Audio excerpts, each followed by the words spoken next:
picha ya nyuma hiyo ngazi. Sawa sawa. Sasa hii ngazi ni kama ngazi tunatumia kwenye kupanda kwenye mti, au sometimes tunatumia wakati kwenye kupanda kwenye nyumba kama wakati wa kupaua nyumba, si ndio? Ndio matumizi ya ngazi tunaifahamu kwenye jamii yetu. Lakini leo hii ngazi nitakuonyesha matumizi yake mengine tofauti kidogo. Sawa? Ukiangalia kwa makini ngazi yetu inaanzia na hatua ya kwanza hapa, hatua ya pili, ya tatu, ya nne mpaka inakuja kufika hatua ya 10 hapa juu. Na kila hatua imepewa namba yake. Hatua ya kwanza hapa chini imepewa namba 1, hatua ya pili imepewa namba 2, hatua ya tatu ikapewa namba 3. Kwa hiyo inapanda mpaka inakuja kufika hatua ya 10 hapa juu imepewa namba 10. Sawa mama? Sasa tofauti na matumizi ya ngazi ambayo tumezoea kupanda kwenye mti ama kwenye nyumba, hii ngazi leo hii inataka ituonyeshe hadhi ya maisha katika jamii.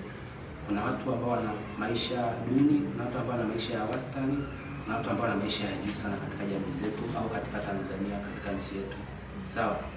Kwa hiyo nitakuomba uangalie kwa makini alafu nitakuelezea, alafu utaniambia kwamba unaangukia kwenye hatua ipi katika hii ngazi au kwenye namba ipi katika hizi hatua za ngazi. Sawa? Hali ya chini kabisa ya maisha katika jamii yetu au katika nchi yetu. Kuna watu ambao katika nchi yetu au katika jamii yetu wanaishi maisha yale ambayo ni ya chini kabisa. Kwa hiyo nitakapokuwa nakuelezea tutaangalia kwa mitazamo miwili. Mtazamo wa kwanza ni kuhusu hali ya maisha katika kijiji cha Sanya Station hapa.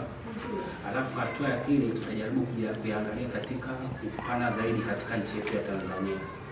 Sasa ukiangalia katika kijiji chako cha Sanya Station hapa, kuna watu ambao hali yao ya maisha inawezekana ikawa hapa chini kabisa namba 1. Kwamba hawana chakula, hawana nyumba ya kuishi, hawana nguo za kuvaa, wakiugua hawana pesa za kujitibu. Kwa hiyo hao ndio tunaweka hapa namba 1. Lakini ukipanda namba 2, inawezekana kwamba na wao pia hawana baadhi ya vitu vya kutumia, lakini angalau maisha yao kidogo yanakuwa yameimarika kuliko huyu ambaye yuko kwenye namba ya kwanza. Kwa hiyo inawezekana huyu hapa pengine hana nyumba ya kuishi, lakini ana nguo za kuvaa, anapata chakula kidogo cha kutumia, au pengine ana nyumba, anaishi kwenye nyumba lakini sio nyumba yake mwenyewe, amepewa na mtu aweze kuishi hapo, sio ya kwake. Maana yake kisha anaweza kaja akaambiwa ondoka na akaondoka. Kwa hiyo mtu kama bado maisha yake yanakuwa ni ya chini, si ndio?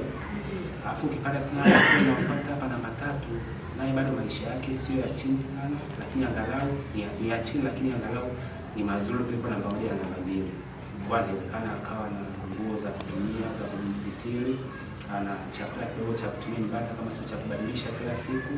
Alafu anaweza akawa na nyumba pengine ya kwake, lakini sio ya kujengwa na tofali, hapa ni imejengwa tu kwa kutumia fito na matope, hivyo anakuwa anaishi kwa nyumba kama hiyo. Kwa hiyo sasa hii ngazi yetu inakuwa inapanda hivyo hivyo kufika hapa katikati, sababu namba 5 hii ni katikati ya namba 10 na namba 1. Hapa namba 5 tunasema hapa ni maisha yale ya wastani, sio ya chini sana wala sio ya juu sana. Alafu kiendelea pale ukifika namba 10 huko sasa tunasema hawa ni wale ambao ni kama wanaishi paradiso hapa duniani. Kila kitu anachokitaja na kipata, chakula anapata cha aina tofauti tofauti. Leo akila nyama, kesho anaweza kula samaki, kesho kutoa kala maziwa, yaani anabadilisha vile vyakula vyenye ubora mzuri. Kama ni nyumba na nyumba za kila hadhi nzuri. Anaweza kama kulala kwenye nyumba hii, kesho akalala hii, kesho kutoa akalala kwenye sehemu nyingine kwa sababu ni nyumba ambayo ni nzuri. Akiugua kidogo tu anaweza akapelekwa kwenye hospitali kubwa, akapelekwa KCMC, akionekana pale hajapata huduma nzuri akapakishwa kwenye ndege akapelekwa Muhimbili. Akiona Muhimbili hajamtibu vizuri akapashwa tena kwenye ndege akapelekwa Nairobi au sehemu nyingine akapata huduma nzuri. Hao ni wale ambao wako huko juu kabisa. Sawa mama? Sasa nimekuelezea yote hayo kwa jinsi ngazi inavyotuelezea ngazi za maisha katika jamii yetu, ili wewe uniambie sasa unafikiri kwa kulinganisha wewe na wanakijiji wengine wa hapa Sanya Station, wao wanaweza kuamkia kwenye namba ipi katika hizi?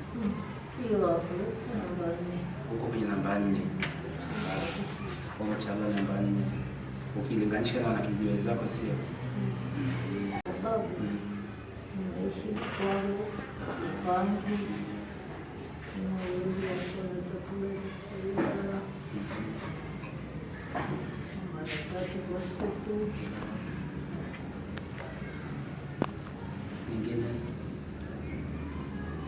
nyingine bado ninaweza kutafuta. Sawa sawa.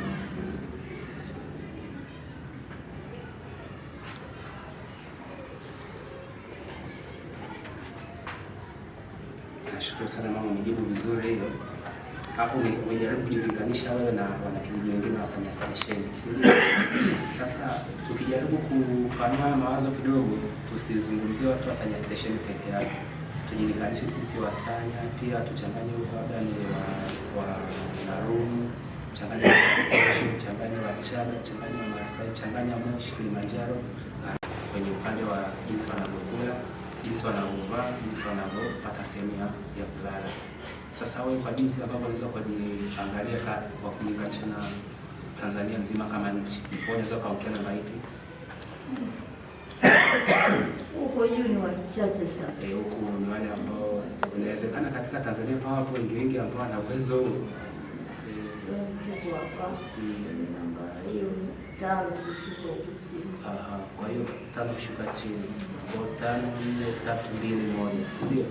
Unachagua kwa namba ipi? Kwa Tanzania wote. Sasa wewe ukilinganisha na Tanzania wote unaweza kuongea namba ipi?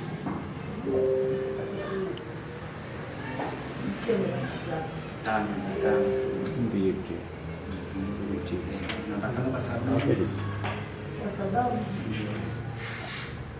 hii hali ya kusema na daktari kulinganisha kipato na miundombinu na matumizi ya uboreshaji jamii kimaisha bado haijafikia kote kwenye nchi kwa wote, bado kuna baadhi ya maeneo yana vipato tofauti na sehemu nyingine. Miundombinu pia ambayo inawezesha kuwa na vipato sehemu nyingine haipo.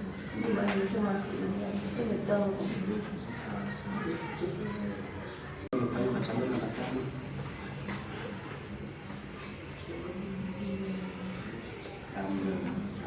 Nashukuru sana, mmefanya vizuri sana.